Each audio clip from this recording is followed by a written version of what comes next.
नमस्कार दोस्तों, ढोल में पोल चैनल में आप सब मित्रों का हृदय से अभिनंदन करता हूं। दोस्तों, राधा जी का विवाह बड़ा विवादास्पद रहा है। राधा जी का विवाह हुआ या नहीं हुआ, किससे हुआ, कैसे हुआ?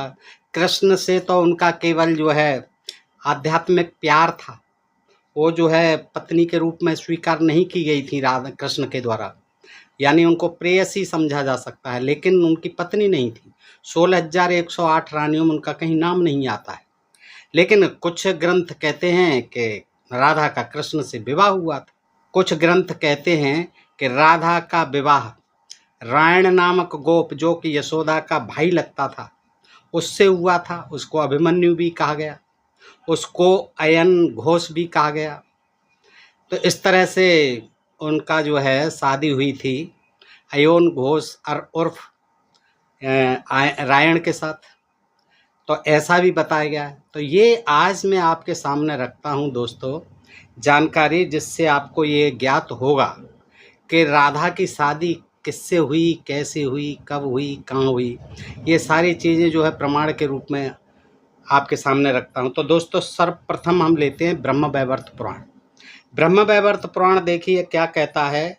ब्रह्म वैवर्त पुराण में है 48वां अध्याय है। इसमें कहते हैं कि 12 गोपों में सर्वप्रधान रायण, 12 गोप थे, उनमें सर्वप्रधान रायण नामक गोप वैश्य था। कौन? रायण नामक गोप वैश्य था, जो भगवान श्री कृष्ण का अंश और भगवान विष्णु के तुल्य पराक्रमी था। सुदामा नामक गोप के शापवश उस देवी राधा ने गोलोक से यहाँ पृथ्वी में आकर वृषभानु के घर जन्म लिया था, जिनकी माता का नाम कलावती था। श्लोक है इसका। सच द्वादश गोपानाम रायण प्रवर प्रिय श्री कृष्णांश भगवान विष्णु तुल्य पराक्रम सुदामा सापात्सा देवी गोलोकादागता महीम वृषभानुग्रहे जाता तन्माता च कलावती। इसका श्लोक है ये 55-56 नंबर का ब्रह्म वैवर्त पुराण से। तो दोस्तों, इसमें आपने देखा है कि रायण नामक जो गोप वैश्य था, वो जो है उससे शादी हुई थी और वृषभानु के घर में आकर के सुदामा नामक गोप के शाप के कारण देवी राधा ने गोलोक से यहाँ आकर वृषभानु के घर में, वृषभानु भी गोप थे, उनके घर में जन्म लिया था, जिनको रावल ग्राम में जन्म लिया बताते हैं। बाद में वो बरसाना जा कर के बस गए थे कंस के डर की वजह से। इस तरह से तो देखिए शादी कैसे हुई। तो 12 कल्प में श्री राधिका जी भारत के गोकुल गांव के गर्भ में वायु को प्रकट हो गई, पुत्री होकर प्रकट हो गई राधा जी भारत के गोकुल गांव के गर्भ में। ये गोकुल ही गांव दिखाया ब्रह्म वैवर्त पुराण में। वहाँ राधा जी जो है पैदा हो गई और 12 वर्ष बीतने पर, यानी जब वो 12 वर्ष की हो गई, तब उनकी नई युवावस्था देखकर किसी रायण नामक वैश्य के साथ विवाह संबंध कर दिया गया। वो कहानी मैं बता चुका हूँ पहले भी कि रायण जो था यशोदा का भाई लगता था, यशोदा माता उनका भाई था और कृष्ण का जो है मामा लगता था। राधा जो है मामी हो गई, उनके लिए ब्याह दी गई। तो इस तरह से ये जो है इनको अयान घोष भी कहा गया है और इनको अभिमन्यु भी कहा गया है। और ऐसा बताया गया है कि इनकी शादी मथुरा के पास ही कोई जातव गांव था, वहाँ हुई थी और वहाँ इनका मंदिर भी है। और इनकी जटला और कुटला, जटला सास थी, कुटला ननद थी राधा की, और अभिमन्यु के साथ उनका मंदिर आज भी वहाँ देखा जा सकता है। दोस्तों देखिए, मान्यताओं के अनुसार अभिमन्यु नामक, ये इनको ही रायण को अभिमन्यु कहा गया है। अभिमन्यु नामक जिस युवक से राधा रानी का विवाह हुआ ब्रह्म वैवर्त पुराण के अनुसार, वह जातव गांव के निवासी थे। जातव कहिए या जाटव कहिए, गांव के निवासी थे। और यह गांव मथुरा जिले की गोवर्धन तहसील के अंतर्गत आता है। दोस्तों बिल्कुल मथुरा के पास में ही है। और जाटव गांव की जिस हवेली में राधा दुल्हन बनकर आई थी, वह हवेली आज भी सुरक्षित है। दोस्तों रानी का विवाह अभिमन्यु के साथ हुआ जरूर था, लेकिन योग माया के प्रभाव के कारण अभिमन्यु ने कभी राधा जी को स्पर्श नहीं किया। कहा जाता है कि सभी को राधा और कृष्ण के प्रेम के बारे में पता था, उसके घर वालों को सबको पता था। ऐसे में राधा रानी की सास उन पर कड़ी नज़र रखती थी। मान्यता है कान्हा राधा जी की शादी के बाद भी उनसे मिलने जाते थे। कोई उन्हें न पहचाने इसके लिए वह तरह तरह के वेश रखते थे। राधा जी की सास का नाम जटला देवी और ननद का नाम कुटला देवी बताया जाता है। राधा देवी की ननद यानी पति की बहन का नाम कुटला था। जाटव गांव में जटला कुटिल अभिमन्यु मंदिर भी स्थित है दोस्तों। तो इस तरह से इससे ब्रह्म वैवर्त पुराण के हवाले से यह ज्ञात होता है कि राधा की जो शादी थी वो रायण के साथ यानी अयन घोष के साथ या फिर अभिमन्यु के साथ हुई थी। और ये जो है गांव जाटव कहलाता है या जाटव कहलाता है। ये मथुरा की गोवर्धन तहसील के अंतर्गत आता है और इनका मंदिर आज भी वहाँ देखा जाता है, लोग दर्शन के लिए जाते हैं। राधा और अभिमन्यु और जटला इनका मंदिर है, इनकी हवेली आज भी वहाँ सुरक्षित बताई जाती है। तो दोस्तों इस तरह से आपने ये देखा, लेकिन ऐसा भी बताया जाता है कि उस अभिमन्यु ने कभी राधा को स्पर्श नहीं किया। तो ये कहानी है दोस्तों इस तरह की दी गई और इससे ये ज्ञात होता है कि राधा की शादी रायण से हुई थी। अब जो है दूसरी, अब ये गर्ग संहिता है। गर्ग संहिता से मैं आपको बताता हूँ। गर्ग संहिता ये गीता प्रेस गोरखपुर है। इसमें जो कहानी है वो अलग तरह से, वो जो है श्री कृष्ण से शादी दिखाई गई। इसमें जो है बाकायदा, वैसे ज़्यादातर मान्यता यह है कि राधा की कभी कृष्ण से शादी हुई नहीं, लेकिन गर्ग संहिता में ये साफ बताया गया है कि ये जो राधा की शादी कृष्ण से हुई थी। और ये किस तरह से हुई थी मैं आपको जो है इस ग्रंथ के हवाले से बताता हूँ। श्री कृष्ण को लेकर भांडीर वन से गुजर रहे थे नंद बाबा, उससे अचानक देवी राधा उसी समय प्रकट हुई।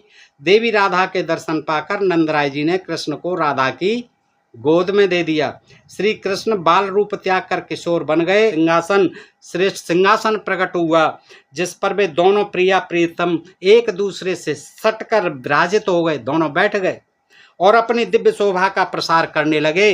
वे दोनों एक दूसरे से मीठी मीठी बातें करते हुए मेघ और विद्युत की भांति अपनी प्रभा से उद्दीप्त हो रहे थे। उसी समय देवताओं में श्रेष्ठ विधाता भगवान ब्रह्मा आकाश से उतरकर परमात्मा श्री कृष्ण के सम्मुख आए और उन दोनों के चरणों में प्रणाम करके हाथ जोड़ कमनीय वाणी द्वारा चारों मुखों से मनोहर स्तुति करने लगे। चारों मुखों से, एक मुख से नहीं, चार मुख थे। देखिए कैसे संभालते होंगे चार मुखों को ब्रह्मा जी।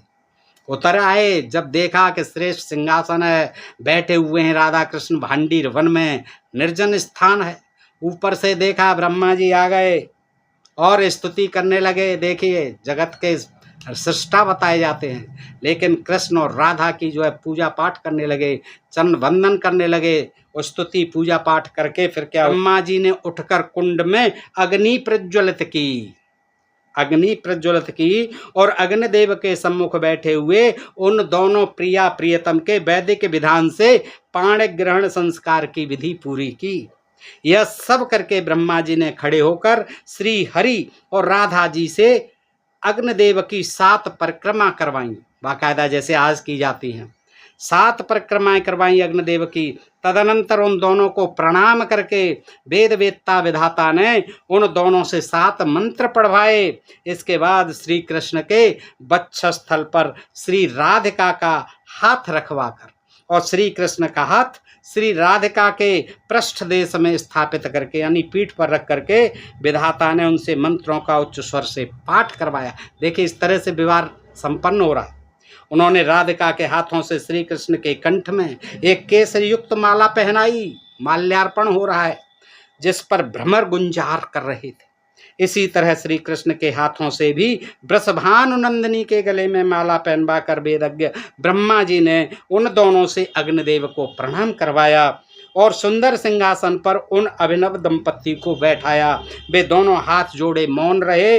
पितामह ने उन दोनों से 5 मंत्र पढ़वाए और जैसे पिता अपनी पुत्री का सुयोग्य वर करके हाथ में दान करता है, उसी प्रकार उन्होंने श्री राधा को कृष्ण के हाथ में सौंप दिया, यानी कन्या दान कर दिया।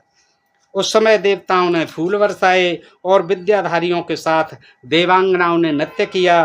गंधर्वों, विद्याधरों, चारणों और किन्नरों ने मधुर स्वर से श्री कृष्ण के लिए सुमंगल गान किया। इस तरह से दोस्तों इसमें जो शादी हुई है वो आपने देखी।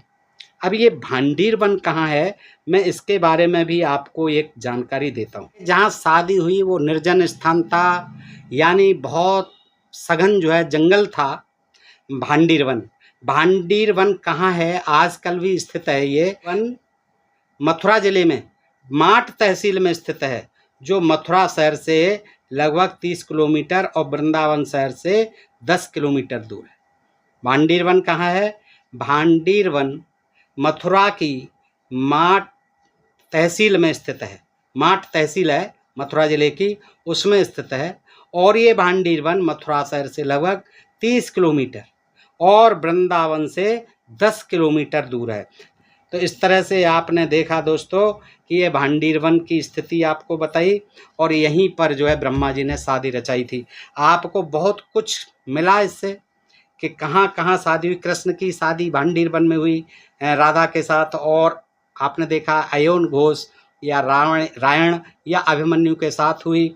और उसका अभिमन्यु का भी मथुरा जिले में जो जातव गांव है उसमें आज भी मंदिर है। अभिमन्यु और जटला जो उसकी सास थी राधा की, और राधा आदि के साथ उसका मंदिर है, लोग आज भी देखने के लिए जाते हैं। तो ये जानकारी आपको दोस्तों कैसी लगी? अच्छी लगी हो तो मित्रों में अधिकाधिक शेयर करें, और जो मित्र नए हैं जिन्होंने अभी तक चैनल को सब्सक्राइब नहीं किया है प्लीज़ सब्सक्राइब कर लें, और कृपया घंटी का बटन भी दबा लें ताकि आपको नोटिफिकेशंस भी मिलते रहें। फिर मिलते हैं ऐसी किसी जानकारी के साथ अगले वीडियो में। तब तक आप सब मित्रों का हृदय से आभार, नमस्कार, जय हिंद, जय भारत दोस्तों।